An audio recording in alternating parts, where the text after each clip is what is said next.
Tambores de guerra en el Medio Oriente. Israel ataca a Irán. Trump amenaza. Le dice a Irán, negocien antes de que no quede nada. Senador y precandidato presidencial colombiano Miguel Uribe Turbay fue víctima de un atentado en Bogotá. En El Salvador, venezolanos exigen a Bukele pruebas de vida de sus familiares detenidos en cárcel de máxima seguridad.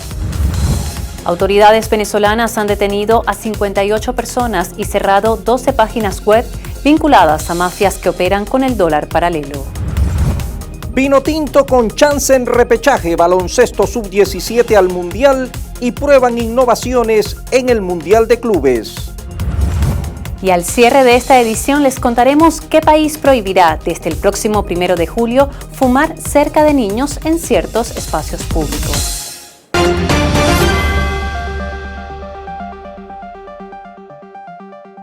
Aquí las noticias. Melanie. Ya listos para revisar lo más destacado e interesante del panorama mundial y nacional. Comenzamos.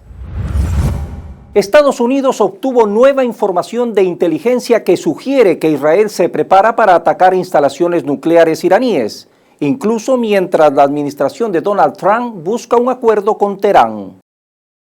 Como se esperaba, Israel atacó a Irán, sus instalaciones nucleares, así como su frente militar y sus científicos, muchos de los cuales fueron eliminados, y mientras Irán señala que ese país ha iniciado la guerra.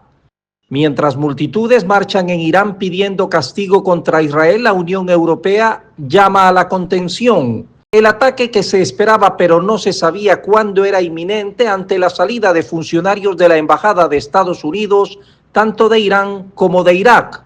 Israel redobló la apuesta tras señalar que este fue apenas el inicio de una serie de ataques que, dicen ellos, busca impedir que Irán acceda a una bomba nuclear.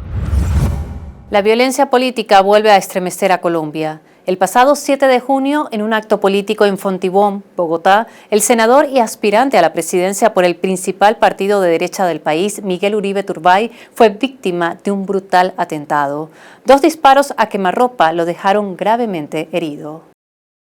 El agresor, un joven de 15 años, se acercó al senador y cuando éste le dio la espalda, le disparó a corta distancia. En Colombia. 2 balas impactaron en el político de 39 años de edad, una en la cabeza y otra en la pierna, siendo trasladado de urgencia al hospital donde su estado sigue siendo crítico. Las autoridades lograron detener al atacante, quien al momento de su captura aseguró estar dispuesto a revelar los números de teléfono de quienes le ordenaron ejecutar el atentado. El presidente Gustavo Petro condenó el ataque rechazando la violencia política y el uso de menores en conflictos armados. Además, aseguró que el gobierno trabaja para identificar y llevar ante la justicia al autor intelectual del crimen. Petro también reveló que el esquema de protección del senador Uribe fue disminuido extrañamente el día del atentado de 7 a 3 personas. Pekín confirmó el acuerdo comercial anunciado por el presidente de Estados Unidos y dijo que ambas partes deben respetar el consenso y que China siempre cumple con sus acuerdos.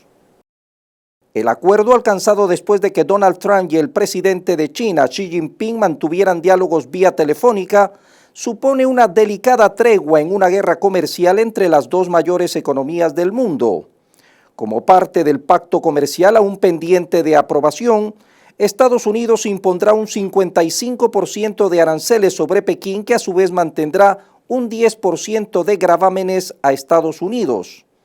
Las conversaciones se centraron en relajar los controles de exportación en bienes como los minerales de tierras raras o semiconductores y buscan rebajar las tensiones entre las 2 potencias económicas luego de acusaciones mutuas de incumplir un pacto previo alcanzado el mes pasado en Ginebra. En medio de la profunda crisis humanitaria en Gaza, la Guardia Costera de Israel interceptó en aguas internacionales una embarcación de la organización Flotilla de la Libertad que se dirigía hacia el enclave palestino para llevar suministros de primera necesidad. En un operativo nocturno, el velero Maclen, que transportaba alimentos y material médico para Gaza, fue interceptado el 9 de junio por la Marina israelí. 12 activistas que se encontraban a bordo y que intentaban desafiar el bloqueo marítimo impuesto por Israel a la entrada de ayuda humanitaria fueron detenidos y el barco fue desviado hacia un puerto israelí. Las autoridades del país hebreo aseguran que los suministros serán entregados en Gaza a través de otros canales. De los 12 miembros de la tripulación, 8 se negaron a firmar los papeles de deportación y serán presentados ante la autoridad judicial, mientras que los otros 4 abandonaron Israel en vuelos separados el 10 de junio. El velero que zarpó de Italia el 1 de junio bajo bandera británica es parte de la coalición Flotilla de la Libertad, un movimiento internacional de solidaridad con Gaza fundado en 2010. El presidente de la República de Colombia, Gustavo Petro, firmó el decreto para convocar la consulta popular que busca impulsar su reforma laboral, negada en su momento en el Senado. El mandatario aseguró en sus redes sociales que queda en manos de la Corte Constitucional dejar en firme su intención de que sean los colombianos quienes decidan si se aprueba o no los cambios que pretende en el sistema de trabajo. Sin embargo, sostuvo que dará marcha atrás a sus intenciones si el Congreso de la República responde de manera positiva a las propuestas lideradas por su gobierno. Añadió que por los tiempos en los que se presentó la propuesta de consulta popular en el Senado y la presunta votación viciada en la plenaria, lo facultaba para firmar este decreto. Los Ángeles, la segunda ciudad más grande de Estados Unidos y hogar de una amplia comunidad latina, ha vivido días de caos y enfrentamientos, lo que llevó a las autoridades a decretar un toque de queda en el centro de la ciudad californiana. El 6 de junio, la policía migratoria realizó redadas para detener a migrantes irregulares en la zona, desatando protestas masivas. 4.000 efectivos de la Guardia Nacional y 700 soldados de infantería fueron desplegados en la ciudad por orden del presidente Donald Trump para contener las manifestaciones. El gobernador de California calificó el despliegue de tropas como una grave violación de la soberanía estatal. El 10 de junio se impuso un toque de queda en el centro de Los Ángeles desde las 8 de la noche hasta las 6 de la mañana. Sin embargo, las protestas continuaron, muchas con episodios de violencia. Las manifestaciones se extendieron a ciudades como San Francisco, Nueva York, Dallas, Filadelfia, Atlanta, Nueva Orleans y Chicago, donde cientos de personas han sido detenidas. Y los gravámenes anunciados por el gobierno estadounidense han causado que las empresas de esa nación busquen diversificar su mercado, incluso apostando por países a los que no habían contemplado para llevar sus negocios, una de ellas, República Dominicana. Una de estas empresas es World Emblem, que es el mayor productor de parches para ropa en el mundo. World Emblem, como muchas otras empresas estadounidenses, se está apresurando a trasladar su producción fuera de países con altos aranceles como México y China. La firma produce actualmente un 30% de sus productos en Pekín. Mientras muchas compañías están trasladando su manufactura al sudeste asiático a países como Vietnam o Malasia, algunas ya miran mucho más cerca, aunque no en Estados Unidos, tal como es el deseo del actual gobierno de ese país. Argentina, que pretende ser el quinto exportador mundial de gas natural licuado del mundo a partir del 2031, aún está lejos en infraestructura de países como Qatar o Rusia, lo que pone en peligro estas expectativas. La firma de un acuerdo entre la petrolera estatal argentina YPF y la italiana Eni es considerada por el gobierno de Javier Milei como el primer paso para concretar ese sueño. El gobierno argentino prevé que de concretarse la inversión italiana podría exportar hasta 30 millones de toneladas de gas natural licuado por año y así convertir a Argentina, según las proyecciones del propio gobierno, en el quinto exportador mundial de este elemento con ingresos de 15.000 millones de dólares anuales durante 20 años, comenzando en el 2031. Argentina tiene reservas y recursos en vaca muerta para ser un país relevante en el mercado internacional, pero requiere primero resolver cuellos de botella en transporte interno, ambiente regulatorio y riesgos país para poder concretar su aspiración. De ahí que a 2035 exportar 30 millones de toneladas de gas licuado constituye más una aspiración estratégica que un escenario probable.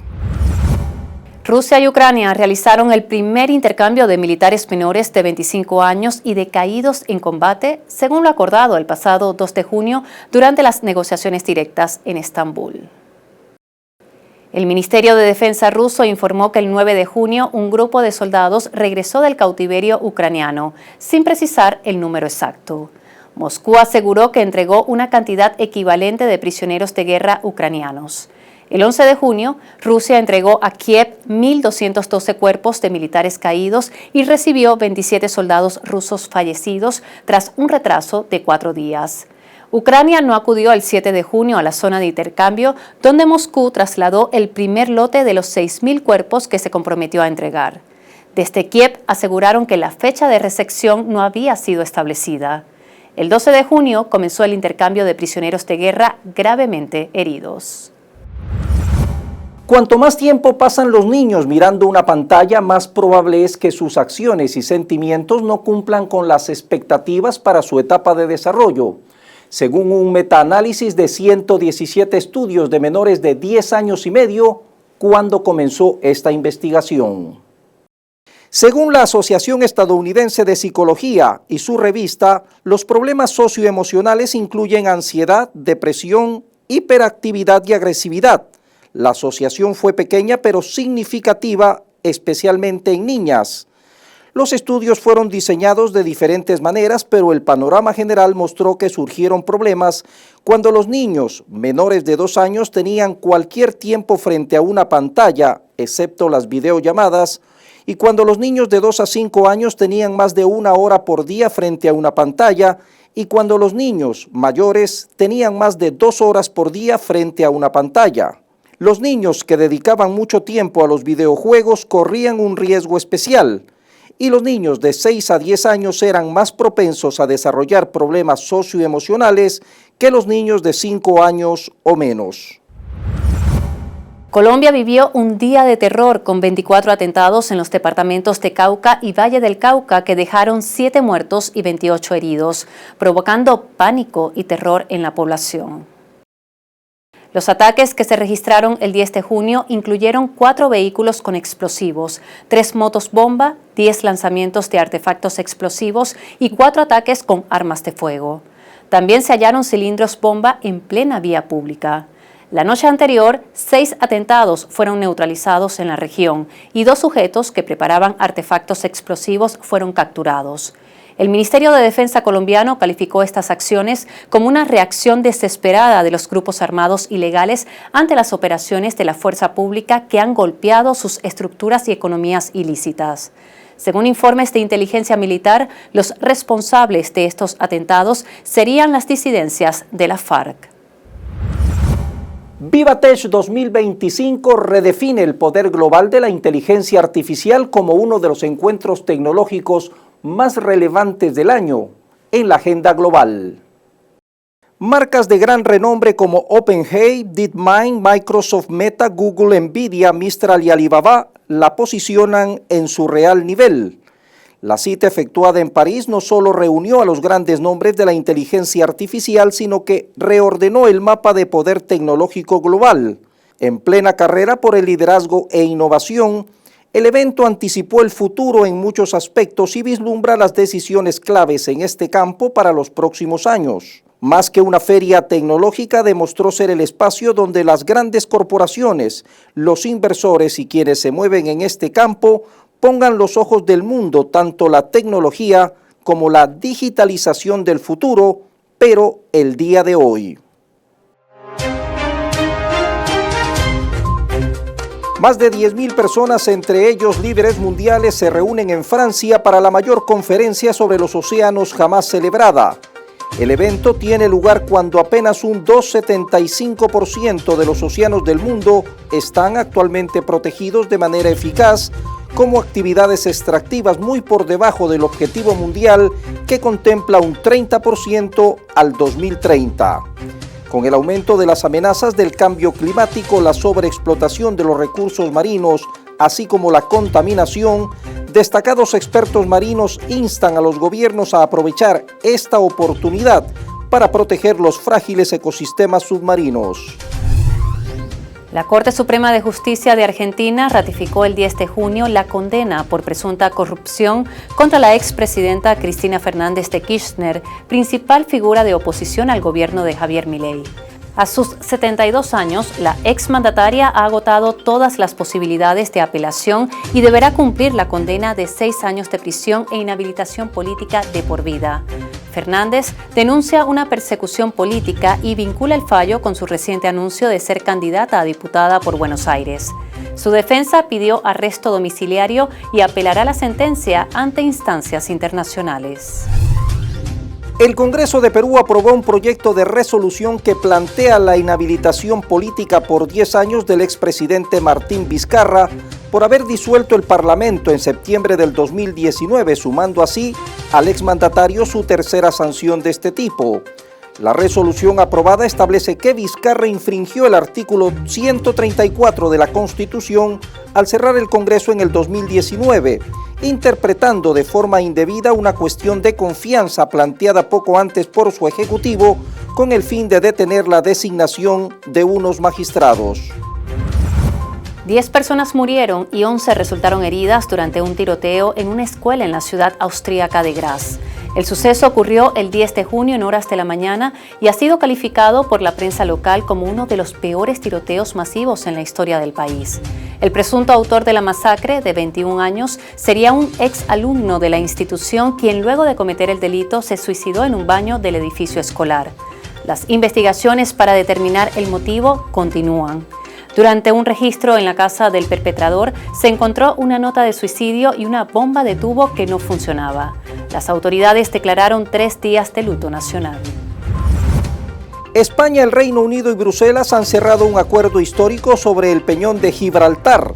La policía española controlará las entradas en el aeropuerto y el puerto del Peñón de acuerdo al pacto que se ha ultimado en Bruselas. El ministro español de Exteriores, José Manuel Álvarez, aseguró que desaparecerá el último muro en Europa y que esto beneficiará a la economía en la región. Un trágico accidente aéreo ocurrió en la India el 12 de junio, cuando un avión con 242 pasajeros se estrelló a 5 minutos de haber despegado rumbo a Londres, cayendo sobre un edificio residencial de médicos. Solo un pasajero sobrevivió y está siendo atendido en un hospital. Según agencias internacionales de noticias, además de las víctimas en el avión, varias personas en tierra también perdieron la vida a causa del siniestro. Algunos reportes estiman que el número de fallecidos supera los 290. El primer ministro Narendra Modi lamentó la tragedia y calificó el accidente como desgarrador.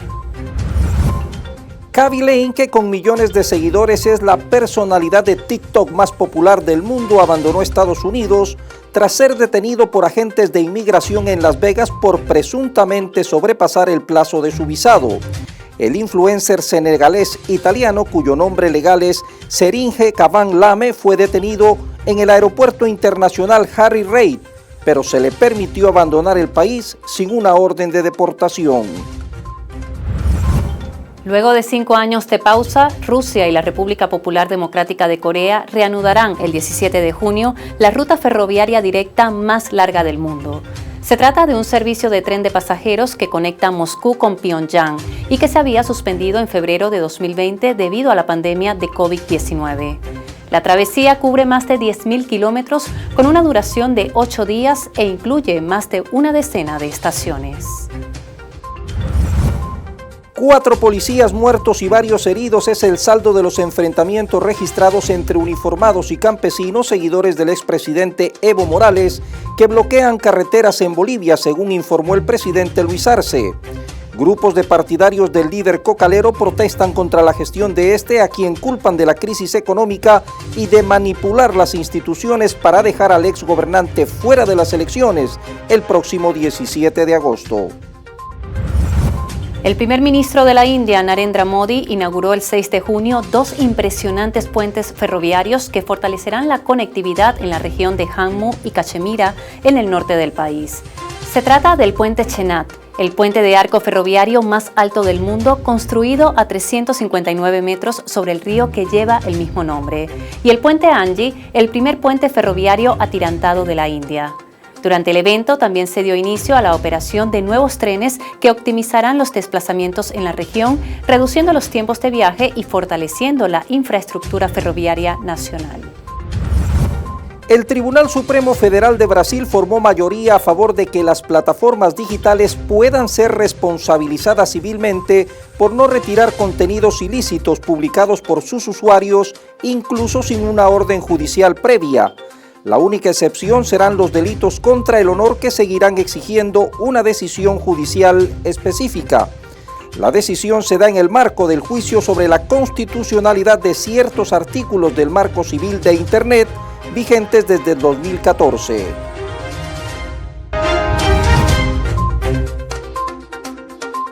Nuevas denuncias contra María Corina Machado y gobiernos extranjeros para intentar desestabilizar el país efectuó el ministro de Interior y secretario general del PCV, Diosdado Cabello. Lo que está ocurriendo en Colombia tiene mucho que ver con eso, y la reciente captura que hizo tu amigo el ministro de unos mercenarios que entraron provenientes de Trinidad continúa dejando al descubierto a estos terroristas. Es tratar de ingresar a Venezuela en los próximos días con el fin de intentar crear caos antes de las elecciones municipales del 27 de julio. Detrás de estas operaciones está por un lado María Corina Machado, quien mantiene su alianza con el clan Uribe Duque, ahora con Daniel Noboa y el narcotráfico internacional. El fiscal general de Venezuela, Tarek William Saab, informó que han detenido a 58 personas y cerrado 12 páginas web vinculadas a mafias que operan con el dólar paralelo. Tenemos 58 personas detenidas en razón de la acción del Ministerio Público y los órganos auxiliares de justicia para lograr el objetivo de neutralizar estas mafias. Particularmente quiero destacar que en los estados Aragua, Barinas, Lara, Zulia, La Guaira, Distrito Capital y Yaracuy es donde hemos tenido el mayor número de estos detenidos. Quiero destacar igualmente que con esta acción del sistema de justicia y del Ministerio Público hemos logrado sacar de circulación 12 páginas ilegales que manipulan el tipo de cambio, utilizando como indicadores financieros casas de bolsas ilegales y ficticias. Un grupo de familiares y allegados de migrantes venezolanos deportados desde los Estados Unidos y recluidos en el centro de confinamiento del terrorismo en El Salvador arribaron a ese país centroamericano con el propósito de exigir prueba de vida de sus seres queridos. La delegación entregó un documento legal ante la Dirección General de Centros Penales de ese país, señalando que sus solicitudes abarcan a los 252 ciudadanos venezolanos privados de libertad desde el pasado 15 de marzo en ese país centroamericano. Los familiares subrayaron que muchos de los detenidos son migrantes indocumentados sin vínculo comprobado con organizaciones delictivas, pese a ser señalados de forma generalizada como integrantes de bandas delincuenciales. Exigen conocer el estado de salud de los detenidos, la evaluación de sus condiciones jurídicas y el acceso de familiares y abogados a las instalaciones carcelarias. De igual forma, solicitan su liberación inmediata dado que están encarcelados sin proceso judicial previo. Hasta el momento, ninguna autoridad salvadoreña ha respondido a las solicitudes ni emitido pronunciamiento alguno sobre la presencia de los ciudadanos venezolanos, de acuerdo con sus declaraciones. El gobierno de Venezuela informó que un nuevo lote de armas fue incautado en el oriente del país procedente de Trinidad y Tobago, donde recientemente desaparecieron más de 100.000 cartuchos, según reportes. Ayer agarraron otro lote de armas en un sitio en el oriente de Venezuela. Parte de estas armas que están trayendo desde Trinidad la están trayendo. Yo leí en la tabla, creo que busquémoslo de la tabla dice que se perdieron más de 100.000 cartuchos en Trinidad y nadie sabe dónde están, en 2 unidades. Una investigación que hizo el portal La Tabla. Cuando uno llega y dice, mire, está ocurriendo esto, ellos se sienten ofendidos. Se sienten ofendidos, no, aquí no está pasando nada. ¿Cómo que no está pasando nada? Uno de los detenidos es trinitario y confiesa que las armas vienen de allá. Las exportaciones no petroleras de Venezuela experimentaron durante los primeros 4 meses del 2025 un aumento de más del 87% en comparación con el mismo periodo del año pasado, tras un crecimiento económico continuo que se ha mantenido durante 16 trimestres. Este avance se ha logrado gracias a estrategias específicas como la exportación de diversos productos, uno de ellos ron a más de 100 países, alcanzando un total de 2 millones de cajas, lo que representa un 3% del Producto Interno Bruto Nacional. Otro aspecto destacado es que la empresa pública Abastecer envió un total de 6.7 toneladas de fruta de alta calidad a las islas del Caribe, específicamente a Barbados.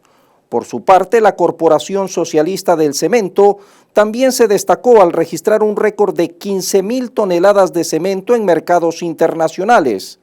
En este contexto, la diversificación de las exportaciones ha sido impulsada por la industria militar, que ha comenzado a exportar café a Rusia, lo cual forma parte de la estrategia de sustitución de importaciones y del plan de independencia económica. El gobernador electo en el estado Zulia, Luis Caldera, se juramentó como autoridad única de la región por el Partido Socialista Unido de Venezuela. Durante su juramentación estuvo presente el jefe de Estado, Nicolás Maduro, quien reafirmó su apoyo irrestricto y prometió mejoras para el pueblo zuliano. El gobernador electo lanzó un potente llamado a la unidad y el fin de la división política heredadas en la entidad petrolera. Habitantes de la Guayana Esequiba no escogerán autoridades municipales en las elecciones del próximo 27 de julio. La Guayana Esequiba no está dividida en territorio de municipios. Luego es el Consejo Legislativo el que debe legislar, hacer sus leyes internas, su constitución y definir el territorio dividido por municipios. Una vez que ellos hagan eso, es cuando podemos llamar a elecciones municipales en el territorio de nuestra Guayana Esequiba. El ministro de Industrias y Producción Nacional, Alex Saab, realizó una mesa de trabajo con aserraderos y fabricantes del sector madera con el fin de impulsar este sector en el país. Gracias a estas mesas se logrará, dijo, que Maderas del Orinoco proporcione la materia prima de manera directa a los aserraderos para luego transformarlos en línea marrón y una vez ya confeccionado el producto, este sea puesto en el mercado a través de Venezuela Productiva con el sello Hecho en Venezuela. El presidente de Venezuela, Nicolás Maduro, instó a los recién electos gobernadores a enfrentar las perturbaciones económicas a través del impulso del trabajo productivo y el apoyo a productores y emprendedores. Frente a la guerra económica que quieren retomar, frente a las perturbaciones que tenemos, la única línea que hay es superar las perturbaciones con crecimiento, producción, productividad, recuperar todas las industrias, recuperar todos los campos productivos, apoyar a los productores. El presidente de la República, Nicolás Maduro, ratificó su propuesta a Colombia para el establecimiento de una zona económica binacional de desarrollo económico entre el estado Zulia y Colombia. La propuesta busca fortalecer los lazos comerciales y productivos entre las regiones fronterizas, fomentando la cooperación y el crecimiento mutuo. El gobierno de Venezuela rechazó su inclusión en la lista de países de alto riesgo de lavado de dinero publicada por la Unión Europea. A través de un comunicado del 10 de junio, señaló que el verdadero riesgo es la incapacidad de la propia Unión Europea para proteger sus intereses, su economía y hasta su dignidad. Además, afirmó que el bloque europeo tiene bancos lavando dinero en sus propias capitales, funcionarios que miran para otro lado y paraísos fiscales que operan con total impunidad dentro de sus fronteras o bajo su amparo. Las cancillerías de la República Bolivariana de Venezuela y la República Oriental del Uruguay comunicaron la reactivación de los servicios consulares en Caracas y Montevideo con el fin de atender sus respectivas comunidades. Ambas naciones destacan que esta reactivación obedece al trabajo conjunto y diplomático de ambas partes. Con profunda alegría, como arzobispo de Caracas, anuncio que el Papa León ha establecido la fecha de las canonizaciones de José Gregorio Hernández y de la Madre Carmen Rendiles. Las canonizaciones serán el próximo domingo 19 de octubre de este año jubilar. La Vinotinto continúa con chance al repechaje para el Mundial 2026. La selección de baloncesto sub-17 clasificó al Mundial de Turquía y nuevas innovaciones tecnológicas para la próxima cita del Mundial de Clubes. Argentina, Ecuador, Brasil y Uruguay sellaron boleto al Mundial 2026, mientras Venezuela con 18 puntos sigue en zona de repechaje que disputa actualmente con Bolivia, que tiene 17. La Vinotinto cierra con Argentina de visita y aquí con Colombia, mientras que los del altiplano van de visita con Colombia y terminan en el Alto con Brasil. Tras ganar a República Dominicana por 71-57, Venezuela clasificó por primera vez al Mundial Sub-17 de baloncesto que se efectuará en Turquía en 2026. La mayor vocación ofensiva de la Vinotinto permitió ganar el primer cuarto por 20-15. El quinteto impuso condiciones y selló boleto para el Mundial Sub-17. Varias innovaciones implementa la FIFA en el próximo Mundial de Clubes. Los árbitros llevarán cámaras corporales y los asistentes en los estadios podrán observar en tiempo real las revisiones arbitrales del VAR que se proyectarán en pantallas gigantes del estadio. Ambas medidas, entre otras, buscan aumentar la transparencia y facilitar la comprensión de las decisiones arbitrales.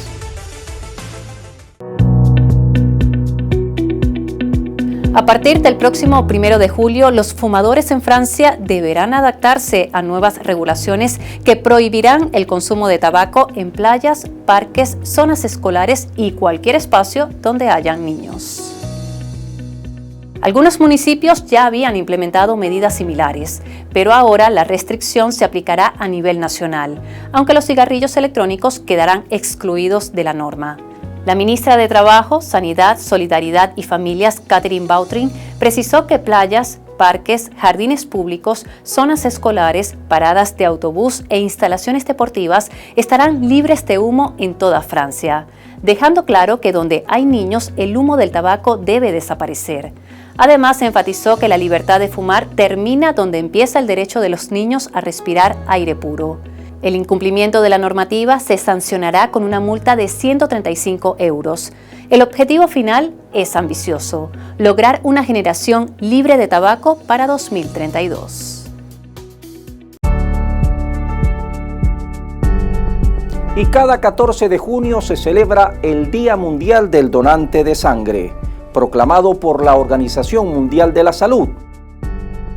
La finalidad, sensibilizar a la población acerca de la importancia de donar sangre para contribuir con la salud de pacientes que requieren transfusiones.